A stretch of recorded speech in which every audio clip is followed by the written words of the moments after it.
Hi everyone! Kamusta? My name is Shayo. Welcome back to my channel guys. In this video, let's discuss yung isa sa mga pinakamalaking tanong ninyo sa akin sa aking Facebook page sa mga online selling platform natin para tumaas yung pagbebenta at tumaas yung pag-order ng mga buyers natin. In this video, I will share yung acronym na naisip ko lamang para sa video na to, ang ABCD ng online selling o ang tinatawag kong ads, boost, campaigns, and discounts. Okay, and I hope guys na with my experience, makatulong tong video na to sa inyo kasi tingin ko makaka-relate talaga yung experience ko dun sa mga nagsisimula pa lamang sa kanilang online selling business. Kaya tara, pag-usapan natin ang ABCD ng online selling.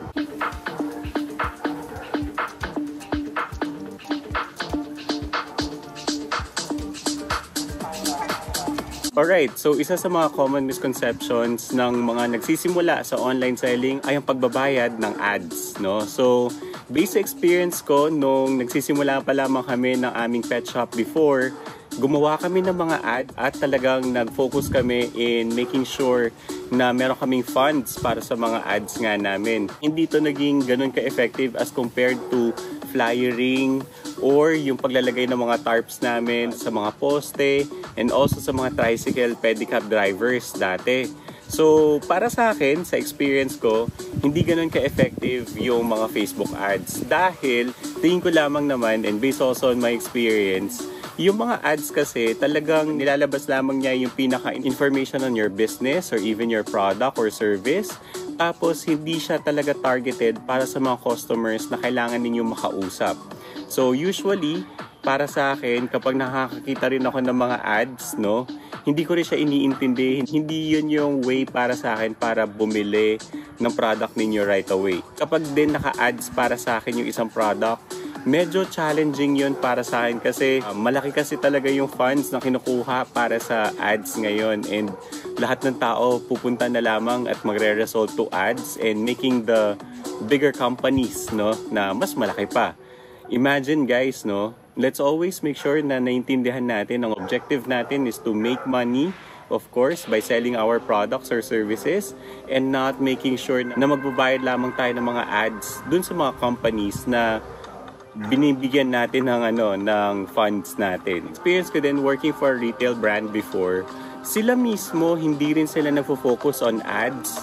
Wala kaming ads before na makikita ninyo sa TV or radio, but more on social media. So kung kunwari meron kayong chance or opportunity to collaborate with a content creator, actually meron na rin ako mga products na ginawan ko ng videos dito before.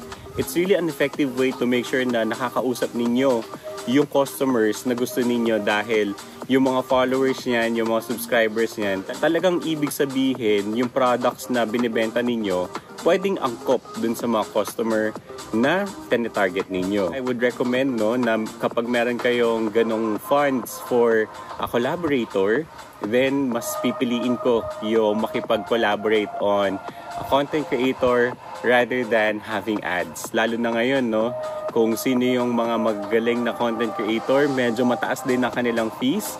Pero syempre, yung funds natin, meron tayong angkop na funds para dyan sa mga collaborations na yan. Pangalawa naman is yung tinatawag nilang boost, no? Ito yung ating letter B. Katulad nito, yung ads.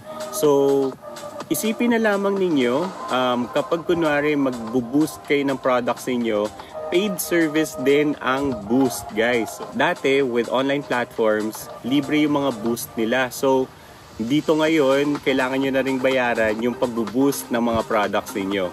Imagine ninyo na lang kung kunwari meron kayong traditional shop, yung paglagay ng boost or yung pag-apply ng boost sa inyong products is more of nilalagay nila yung product ninyo mismo dun sa shop, sa tindahan, at binabayaran ninyo yung paglagay ng product na yan doon sa tindahan mismo.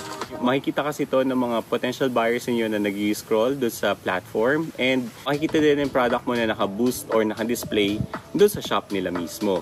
Ang pagkakaiba ng boost and ad is more on kapag nag-click, click ng isang potential buyer yung pinaka-product mo, doon lamang kayo magkakaroon ng charge for payments. Samantalang kapag ad ito, ibig sabihin yung mismong product ninyo, yung mismong duration ng ad ninyo is paid the whole time. So, magkaiba ang boost at magkaiba ang ad. On this part of the video guys, I'd like to invite everyone to please join my channel. Be a member of my channel at marami kayong mas matututunan pa on some insights on being a business owner. So guys, dito i-share ko yung mga videos ko in more of suppliers, more of forwarder information, and a huge discount para sa aking mga members. Kapag naghahanap kayo ng forwarder na maaasahan ninyo, yun mismo yung ginagamit kong forwarder. So para malaman ninyo yung video na yan, be a member dahil meron kayong discount code mismo dun sa forwarder partner na ginagamit ko rin mismo. Ang third naman is more on the campaigns, no? So every month, lahat ng platforms, meron talaga silang tinatawag na monthly campaigns.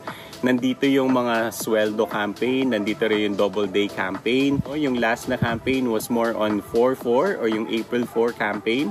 Tapos meron silang sweldo day campaign every 15th and also every 30th of the month. So, hindi nawawalan ng campaigns ang mga platforms natin, and they always want to invite buyers para makita nila yung mga platforms natin at kung ano nga ba yung mga campaigns and discounts na makikita nila sa platform mismo. Guys, ang campaign is somewhat relevant dun sa last na part ng ating video, which is more on discounts, so yung letter D.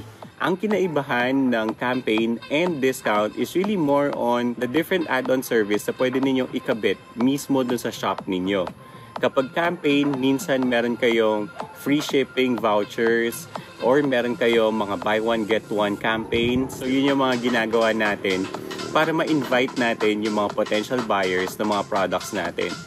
Ang discounts naman is very different, no? So discounts are very different than campaigns kasi ang campaigns is more of a limited time lamang na pinoprovide ng mga sellers, and discounts naman is more of permanent na binibigay. So instead of selling the product for 100 pesos, binabaan mo siya to 70 pesos. That is a 30% discount of your product.